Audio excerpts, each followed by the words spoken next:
Hello and welcome into a Matt O'Leary live stream. What is going on? I am Matt O'Leary. It's been a crazy couple of days in Jets land with some Joe Klecko versus Darrelle Revis beef. Very interesting. But I wanted to bring on our guy, Jake Asman, who had both the guys on the show, and this is kind of where it all started. So let's bring him in. Jake, how's it going, my man? It's been a wild couple days, Matt, but I mean, this is the highlight right here. What's going on? Yeah, excited to get into it. We'll talk a little bit about that and then get into some storylines in training camp. And if there's any questions, we could pop some of those on along as we go here. But yeah, kind of just wanted to start with the Klecko interview. I watched it live. I thought it was fantastic, by the way, and kind of wasn't expecting that little soundbite to be the biggest thing from it. I'm sure you thought the same thing. Yeah, I am. I'm still kind of shocked how it went the way it did. Just because when I did the interview, like the Revis question I asked him was kind of like a throw-in question, like, oh, you're going in Revis. How cool is that? As we as Jet fans were pumped because we don't get nice things, and here are two of our great players going in together. Like that was really the point of the question, and he gave such a nice answer. So to see Revis obviously react the way he did, and that become the story, and then I responded to that on my show the next day, being like, listen, Darrelle, I love you. I'm wearing the Revis Island t-shirt right now, but come on, man. Like, Klecko was being nice. Like, you didn't have to say what you said. And then Revis is like, well, you don't know the story. There's more to it. And I'm like, all right, well, it's time for you to come on the show then. So I give Revis credit for then, like, DMing me right away and being like, let's do it. And, sure enough, I'm messaging back and forth with him after midnight on Tuesday. And, the next morning yesterday, we have the interview set up. So it's been wild just because never in a million years could I have imagined that would have been the big story when, honestly, Matt, I thought the headline would have been from the Klecko interview, hey, this is a guy that was anti the Jets trading for Rodgers. Now he's completely changed his mind. Rodgers has won him over with how he's handled himself since he's been a Jet. And, like, there's been very little coverage of that. And that, to me, was a pretty big deal. But the Revis thing, obviously, completely has dominated the news cycle. Yeah, I was gonna say, like, it's. I mean, you brought it up yourself, but it's so true. It's a shame that the biggest story out of it was Revis when I wasn't expecting that out of Klecko. I was gonna be honest with you. I thought he was gonna kind of stick to his guns a little bit, but happy to see that he's changed his mind to an extent that it seems like with how he feels about Aaron Rodgers coming into this team, and obviously that's going to be exciting. And you mentioned as well interacting with Darrelle Revis after the fact. Did you expect him to respond and come on to you? How did that happen? I thought we had a chance because when he's like, you don't know the story. And then I'm like, Darrelle, like, I'm a big fan of yours. I'm going to be in Canton this summer, like, to celebrate you going into the Hall of Fame.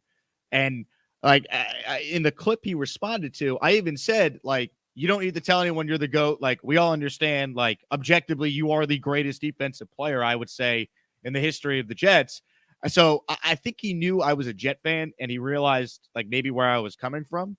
So I thought we had a chance, but how quickly he responded, Matt, I mean, it was wild. Like, he followed me back right away. We're DMing back and forth. We set a time, and when I go to confirm, I'm like, all right, 11:30 a.m. Eastern. I'll send you the link. We good to go. He sent me back a GIF, and you know which one I'm talking about, of like that Jet fan that does the, kissing the bicep thing. And I'm like, holy crap. Like, I'm DMing with Darrelle Revis right now. And then, obviously, in the actual interview, he's doing it from his phone, which, using StreamYard. That's always a little weary. The connection could chop out. And sure enough, in the middle of the interview, right after I ask all the Klecko tough questions, his phone craps out. And I'm like, here we go. I'm getting, ghosted. It's Mike Francesa 2011 all over again with Revis. Hang up the phone, Darrelle. And then that becomes a big deal. So the fact that he actually came back and then we finished the interview and he was on for almost an hour, it's pretty surreal, man. It really is. No, that was cool. I like that he was able to hop back in. I thought that that was great. From, I guess, your perspective, did he answer everything that you were hoping for? Did you come away like satisfied? Like, okay, we gotta answer from Darrelle on why this was, and did that change your mind at all on your feelings on how Darrelle reacted? I still would love to have like been a fly on the wall on what exactly Klecko said when they were meeting with the Hall of Fame. Like, what was the context? Like, was Klecko just kind of busting balls and Revis maybe took it the wrong ways, or kind of like something lost in translation with maybe the age gap between the two guys? Like, I don't know, because I wasn't there. I look at it like this. All you could do as the interviewer is just ask the questions. And I tried to be a good listener and follow up. And like, I gave him every opportunity to clarify or say what he wanted to say. So at that point, like, that's all you could really do, right? So, I wish you would have maybe answered some of my other questions instead of just being like, I'm saving it for the documentary, or, you're asking a question, but I'm not going to give you the answer right now. Like, that stuff, it's like, all right, well, all you could do is ask the question. So I tried to ask questions that I think fans would have been interested in. And I think most Jet fans enjoyed a lot of the conversation, and that kind of was my goal with it. So, I'll live with the results because I was prepared and I did my best. Yeah, you definitely did. It was fantastic, both interviews. I texted you on the side, but just wanted to, make it known that I thought you did tremendous work there over the Thank you. last few days, getting those guys on. Really, really cool stuff. But as well, we were talking off air before we got started. You're going to Canton for the induction. I'll be there as well. It'd be nice to have everything smoothed over so that, as you said, we could enjoy something nice happening for our franchise for a change. And two legends, I'm sure it's the same with you. My dad grew up loving Joe Klecko. We grew up loving Darrelle Revis. It's supposed to be like, I don't know, uniting different eras of Jets fandom. I hope we could all have a nice day in a little over a month. Yeah, it's just wild that even when the Jets are doing something great, having two guys go into the Hall together, there's some sort of controversy surrounding it. Do I think it will be a big deal by the time we get to the ceremony? No, I think they'll talk. They'll figure it out. We'll move forward. It's a bizarre situation, one that I never could have imagined would happen, but we're Jet fans, so you always got to expect something bizarre to happen. And here we are, late June, not much to talk about. And we got Darrelle Revis and Joe Klecko, go back and forth over something that maybe happened, was taken the wrong way, whatever you want to call it.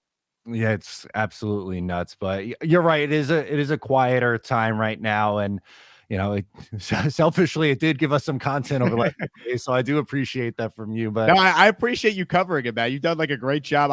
It's funny. You posted like a recap, like, here's the latest with the Darrelle Revis beef, and I'm like, let me watch this because I'm not even sure what exactly the latest is, and I did the interview, so I appreciate you breaking it down because my brain's kind of fried with everything going on in real time.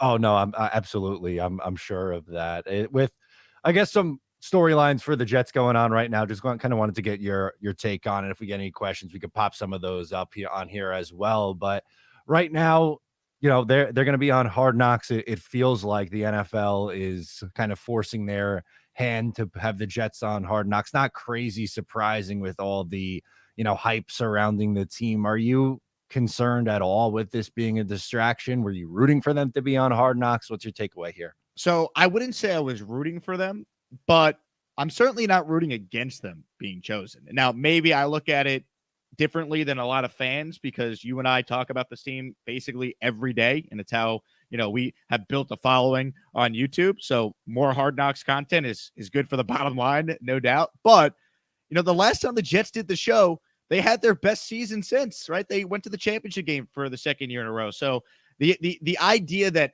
the Jets doing Hard Knocks would be the reason why they don't reach their goals this year, I don't buy it. Like, does Salah want to do it? No, but I don't think the players truly care. There's cameras around them all the time. And, go back and listen to an interview I did earlier this offseason with Mike Westhoff.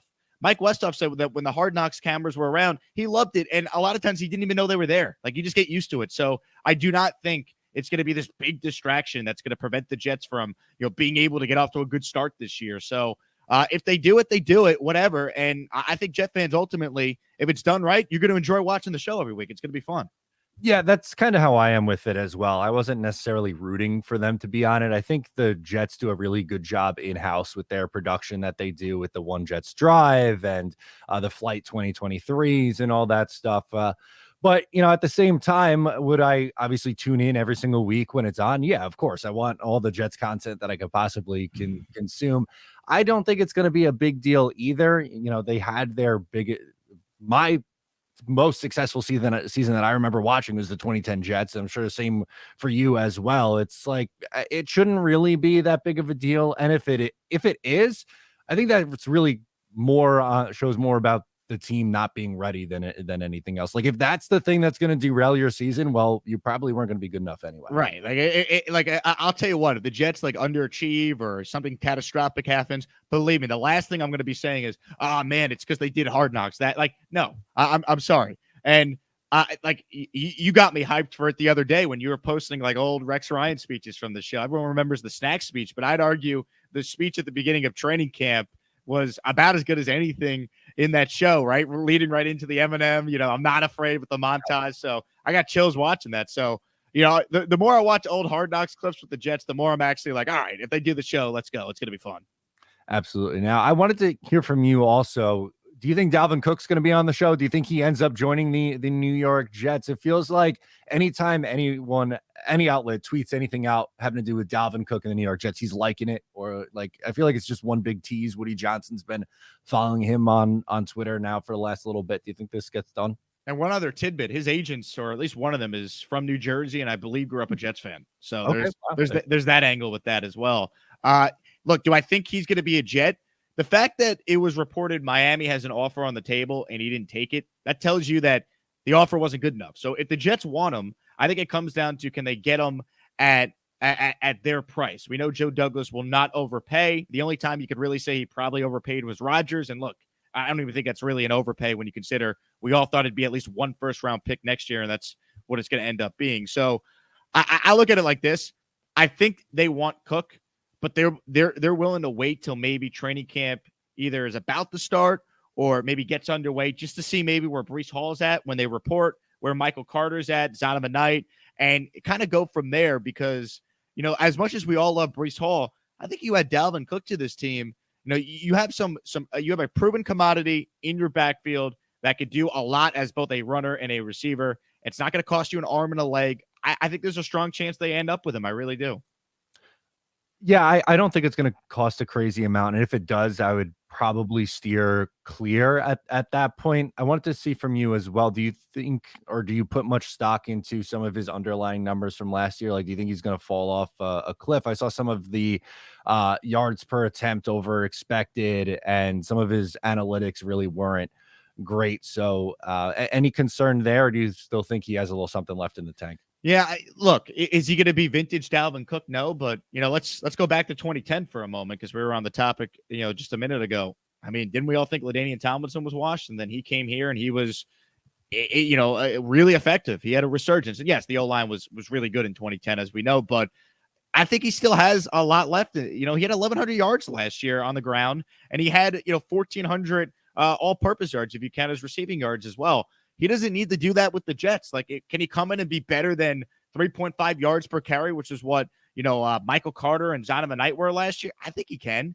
And you know what's good about Dalvin Cook? If you're a defensive coordinator, you got a game plan for that guy. You got to account for him. Even if he's not, the same old Dalvin Cook, he's still a name, at least early on. So I think he can help. I'm not relying on him to be, 2012 Adrian Peterson, right? To use another Viking running back. Can he come in and help? I think the answer is yes. And you know what? If it doesn't work out, it's only going to be a one-year deal. So why not take a swing when you're a win-now team like the Jets are? Yeah, that's true. Absolutely. With training camp seemingly approaching, that's the next thing on my mind here. It's been a fun offseason adding a new quarterback, but I just cannot wait for this to finally get rolling. It feels like the longest offseason in history here. What big storylines are you looking forward to at training camp this year? The first, breath of air that Aaron Rodgers takes at a Jets training camp practice. I can't wait. I can't wait for that. Look, I'm excited they're in the Hall of Fame game because that means our, quote unquote season starts a week earlier than other teams. Like we all will have like tangible things to hopefully, talk about on our channels. But I'm with you, man. This offseason is it is dragged on, but that's a good thing because it means we're excited, obviously, about the upcoming season. At least that's how I'm looking at it. Look, the storylines to watch with training camp.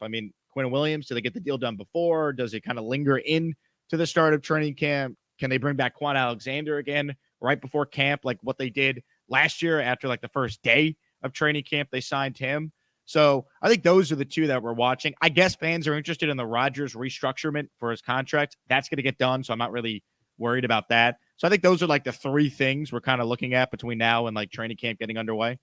Yeah, when When do you think this Quinnen deal does get done? Because I was telling people for months, I'm like, don't panic. They have until training camp starts. Really, that around that time is when I'm going to start to get worried. Well, calendar is about to flip to July. Still hasn't come through yet. So where's the panic meter, if there is any?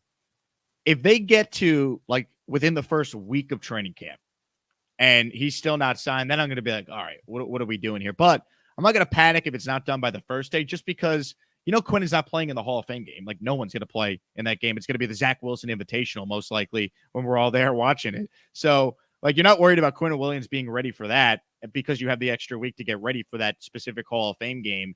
But, once we get past, I'd say, the first week of camp and he's not signed, then it's like, what are we doing here? Like, we don't want Revis 2010 all over again, to go back to that example. So, I guess one full week into camp, when other teams start opening camp around the NFL, that's when I'll be like, what are we doing here? It's time to get this done. We do not want this to be a potential distraction hanging over the team and what's going to be, the most exciting hype for a season we've had in 12 years.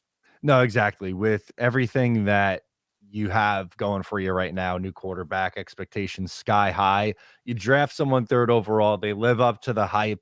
They have a stellar season. They're one of the best interior defenders in the game. I think you just got to pony up and pay him the money. I think eventually it gets done. Just a part of me is like a little bit, I guess, anxious waiting for it to get done because we saw this offseason, three or four other interior defenders get paid. So it feels like the contract is there, just pretty much copy paste, maybe add a couple extra $1 million on top of it. But it feels like the structure at least is already out there. I mean, I look at it like this too. Like, they signed his brother who has the same agent as Quinnen. So like, oh, well, Joe Douglas doesn't get along with Quinnen's agent. He did a deal with Quinnen's agent like at the beginning of the offseason. So I don't buy that. I think it's a semantics game, and ultimately both sides know it will get done. You know what it reminds me of, Matt? It kind of feels like the Aaron Rodgers situation after he said he wanted to play for the Jets. It's like, we all know this trade's going to get done, but it hasn't gotten done, but it's going to happen. We just don't know specifically when. That's kind of how I feel about Quinnen. It's going to get done. We just don't know specifically when. Now, something else for training camp that I'm very curious about is the offensive line. I want to hear from you. What do you think the 5 starters are going to end up being on this offensive line from left to right? If they're all healthy, I would be really surprised if it's not Dwayne Brown, left tackle, Laken Tomlinson, left guard, Joe Tippmann, center, AVT, right guard, Mekhi Becton, right tackle. If they're all healthy. I think the reason why, Saleh has kind of left it open for Mekhi to be the left tackle is Dwayne Brown is 38 and he's coming off injury and he's probably not going to practice right away when they open camp coming back from the surgery he had this offseason. So Mekhi might get some reps early on at left tackle. Then if Brown has a setback, maybe it could actually be Mekhi's job. But based on what Saleh has said about Dwayne Brown and based on what we know about what Saleh has said about how the 2 guard spots are set with Laken and AVT, everything you could break down kind of points to Brown's the left tackle, Becton would be the right tackle, and they want Tippmann to win the job and be the center. Yeah, I think Tippmann does win the job, by the way, and start at center right away. I think he is good enough to do that. And I never really bought that there was much competition at left tackle. I don't think Dwayne Brown gets the surgery and then resigns or not resigns, but comes back and doesn't retire if he was, not going to be the left tackle on this team. I kind of wonder if there's any chance of Max Mitchell or Billy Turner, who has a lot of familiarity with not only Aaron Rodgers, but Nathaniel Hackett as well. Part of me wonders if there's any opportunity for either of them to steal the right tackle job out from Mekhi Becton. I think there's certainly a possibility. I mean, one, is Mekhi going to make it through a full training camp? Can he stay healthy? He looks great. He's in a contract year. I'm rooting for Mekhi. Like, I hope he goes out there and he balls out. Like, I hope, to use another, similar scenario, not exact, but similar. Like, Daniel Jones did not get his 5th-year option picked up by the Giants last year, and he made him pay. But it was a good thing for the Giants. Like, they were happy to pay him because he helped them go to the playoffs, and they had a really good season. They overachieved. I hope Becton does the same thing. Like, contract year, motivated. He goes out there, balls out, and earns the opportunity to be a starter. And look, I know Mekhi's like, I'm a left tackle, but you know what, dude? If they say you're the right tackle, keep your mouth shut. Let your play do the talking. You're playing with Aaron Rodgers. You're on a good team. You're in prime time 6 times. You're playing in New York. You are going to get noticed if you do a good job. People are going to be talking about you the same way we talked about Tristan Wirfs year 1 in Tampa playing right tackle for Tom Brady. So I think Makai's got every opportunity to be a starter on this team, but if he doesn't play well or he doesn't accept the right tackle spot, then I truly believe Max Mitchell and, to your point, Billy Turner has every opportunity to win that job. For sure. And I wanted to also hear if there was anyone else. We talked a little bit about Dalvin, but is there someone else who's still available that you'd maybe like to see the Jets add before training camp gets here? I mean, I was banging the table for D-Hop. I don't think it's going to happen. They love Corey Davis. They don't want to bring in Hopkins because they don't think he'd be a fit in the locker room because he doesn't practice that hard. All right, fine. I'll tell you what, as someone who knows DeAndre Hopkins and watched him, he could help this team. He's better than Corey Davis. So, I would argue for that. If they're not going to do that, which seems unlikely, to me, it's Quan Alexander, right? Bring him back. That to me would be the move. And I'd love another safety. There's not a whole lot out there. And I thought when they originally signed Adrian Amos, it's like, oh, nice. Took advantage of a weak safety market, got him on the cheap, and now you have some depth there. And you're like, oh, well, it's because Chuck Clark is done for the season. So I still think they could use another veteran safety. Maybe that's something that's done in camp. And I'll give you another name too, Matt. If it's not Dalvin Cook, I mean, why not Kareem Hunt? Or why not maybe Leonard Fournette, who's really good in pass blocking, could still give you something on the goal line, played with Brady. Why not bring him in now to play with Rodgers? Similar spot. So I'd like another veteran running back to add to that room before training camp if it's not Dalvin Cook. Yeah, I think we're going to see a couple more veterans get added here, at least for an opportunity to make this team. Maybe not a lock that some of those guys come in and are on this football team, but I could see them adding some potential veterans here. Now, I want to get into some questions from the chat. Super chats cut the line, as someone famously says. So let's pull up first one here. Is from Dead On. It says, Revis felt disparaged by Klecko, painting him unjustly in front of Hall of Fame peers. I think he could have been more diplomatic in his perceived slight. Yeah, I think there's probably a fair criticism. It seems like the misunderstanding was all over a text message, which you might not say, but I'll say it seems a little juvenile to me. But yeah, I guess we don't know what was actually said at the time, so maybe he was just to react that way, but it does seem like a little bit much from my perspective. The whole thing just seems bizarre, right? Like that's why I said earlier, I'd love to have been a fly, on the wall just to witness whatever this interaction was to get an understanding on what happened. Because I could tell you, I don't know Joe Klecko that well, but I did talk to him before the interview. I spoke to him on the phone to set the interview. He could not have been a classier, nice guy. So I really just don't believe that he meant any ill will towards whatever this interaction was that Revis obviously felt was a negative interaction that led to this whole thing. Yeah, that just seems nuts to me. But anyway, Hennessy Heisman has a good one. How are the Jets in on OBJ and not Hopkins? That doesn't make any sense to me. Yeah, I agree with that. It kind of seemed like they made it very aware that they were interested in Odell Beckham, and even not the same position, but with Dalvin Cook, they said we'd be, interested in adding a talented guy like that. But when Robert Saleh was asked about DeAndre Hopkins, he was really dismissive of it, I thought. So I wonder what changed for them with that. Yeah, I completely agree with Hennessy. It doesn't make sense to me either. I don't know. I mean, I think there's concerns just about Hopkins' work ethic. Maybe people think he lost a step last year, but I mean, Odell Beckham Jr. hasn't played in a year and a half, and they were all over him. So I don't know. I don't get it either, Hennessy. I would sign Hopkins in a second if I was Joe Douglas, but clearly they love Corey Davis and they think he's a great fit. Maybe they're just worried about too many perceived number ones in the room. I don't know. I think Hopkins makes you better. That's why I'd sign him. Absolutely. Boy Green's in here. He has a question for you, Jake. You've interviewed all kinds of celebrities and athletes during your sports media career. Who is the number one on your favorite list for whatever reason, either personally or professionally? Ooh, it's a great question. Because I've been pretty lucky to have some pretty cool interviews in my career so far. I'd say you got to start probably with Matt O'Leary. Then you probably got to look at Boy Green. He's been on the show. We've had Ryan on from Jets Talk. We've had Richie on from Jets Media. We've had the elder statesman of Jet fandom, the great Green Bean, on plenty of times. So you got to start with the YouTubers. They'd be number one on the list. And then, I probably would point to Namath, honestly. I had him on the radio show a couple of years ago, and this was a huge moment in my career. It was when the Jets were awful in 2020. It was like towards the beginning of that season when it's like, holy crap, if they're bad enough, they're going to have to move on from Darnold because they're going to be, picking Trevor Lawrence first overall. And I asked Namath about, Trevor Lawrence and if you'd have to draft him. And he gave the answer, like, as much as I love Sam, like, you got to take Lawrence if he's there. He's that good. And that interview blew up. It was the most press I ever got.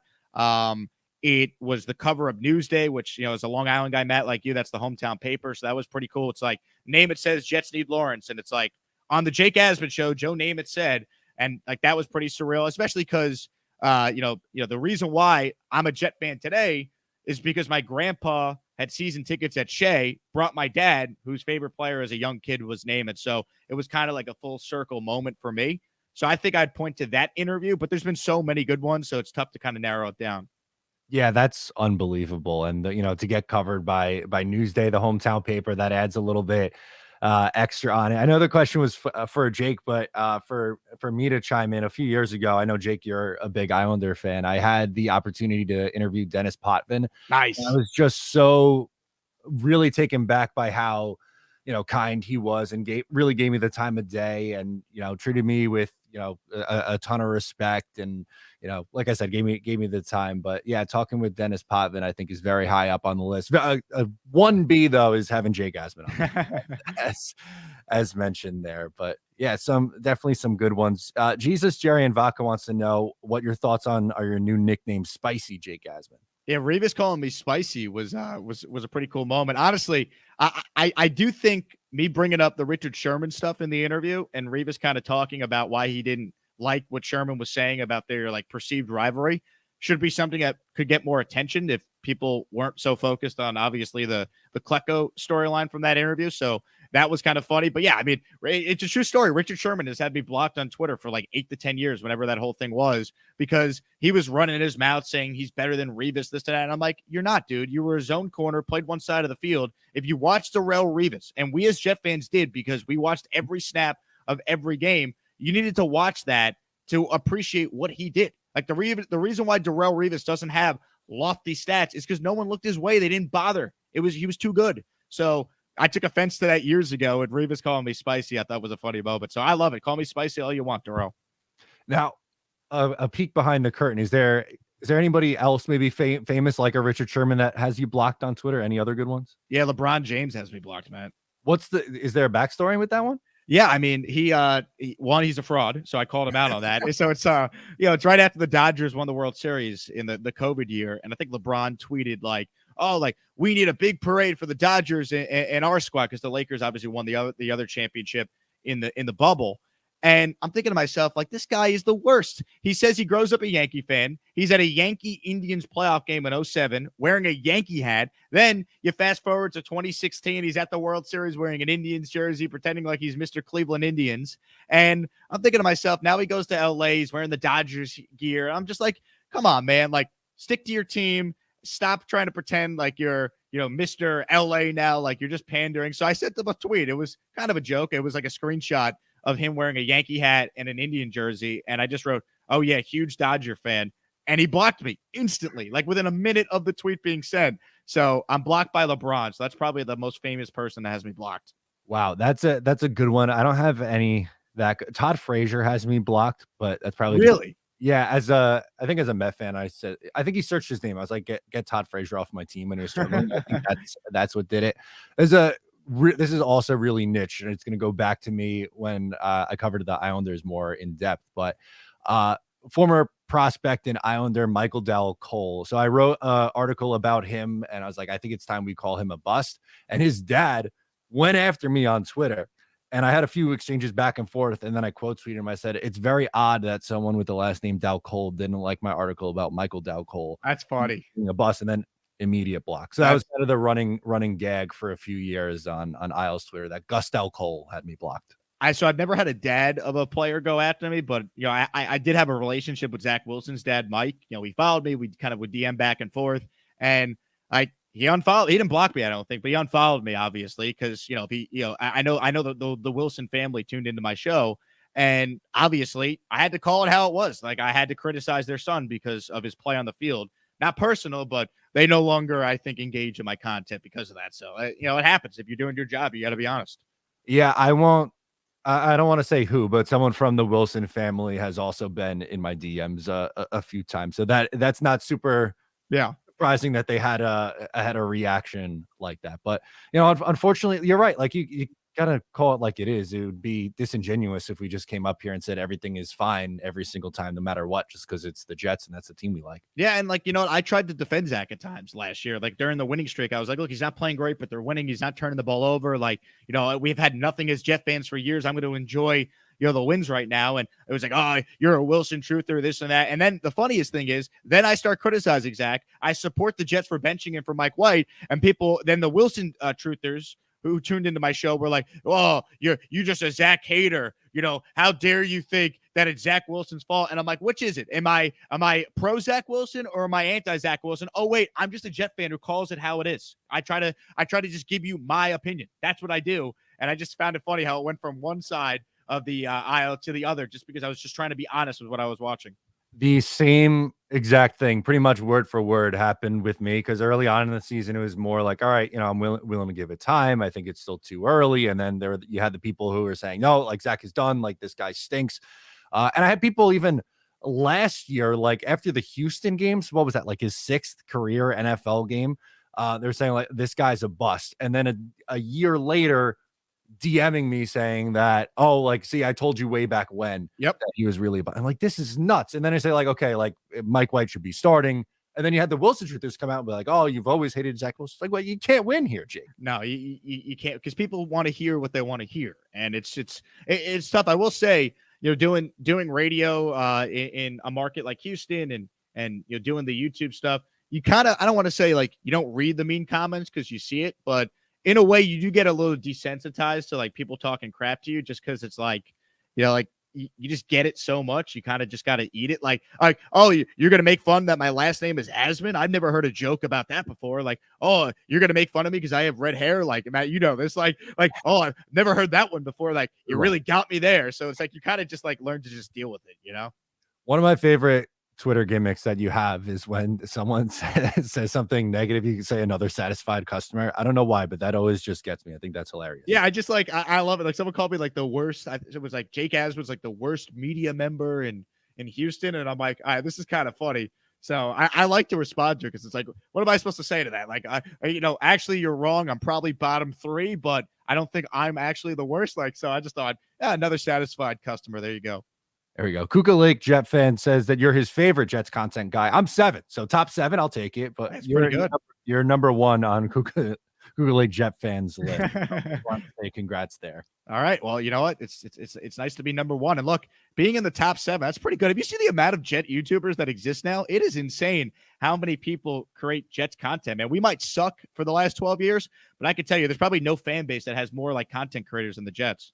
No, I mean, you could chime in on it too. I love it. I think it's fantastic that there's so many, creators and, podcasters, YouTubers. And, I started, covering the Jets because I wanted a different, outlet, a fan perspective on what, the team was going through and all that stuff. I think it's great that there's so much passion and, our fan base is so, again, passionate that they have so many fans that want to create content for the team. I think it's a great thing. Yeah, everyone is really cool and promotes each other's content, and it's a good thing, man. And it's funny because so many Jet fans don't like a lot of the beat reporters who cover the team, and it's like, good. If you don't like them, then we'll give you another outlet where you could engage and hear more fan centric, pulse of the fan type of coverage of the Jets. So I agree with you, man. It's been awesome. Now also there was one more thing that I wanted to do. What the hell was it? This is bad hosting on my phone. Oh yeah, that's right. So coming up is the Hall of Fame. You were saying that you were going to be there. I'm going to be there as well. So it'd be really cool to link up and have a spot for everyone to kind of hang out with us. A little collab there in person. I think that'd be pretty sick. Let's do it. I know, I know Boy Green's going to be there as well. He was texting me the other day. So let's get all the Jet content creators in one spot, have everyone hang out and, celebrate a great weekend of Jets history and maybe be, breaking down the Zach Wilson performance and the Zach Wilson Invitational that Thursday night. The Zach Wilson Invitational. That's great. Jake, where can people find your stuff and follow along with you if they haven't already? Yeah, just search Jake Asman on YouTube and you'll find all the Jet stuff. Make sure you go under the live tab. I know like YouTube kind of like redid how they list videos. So people are like, I can't find your show anymore. It's like, well, don't go under videos, go under live, and you'll find the live show every day. Love it. Jake, thank you so much for hanging out with us. Really appreciate it. Anytime, Matt. Appreciate you covering the Klecko and the Revis stuff because once again, I feel like I didn't really know what was happening. So you did a good job explaining it to me. So thanks for your kind words and for having me on. There we go. So for Jake Asman, I am Matt O'Leary. We'll talk to you next time.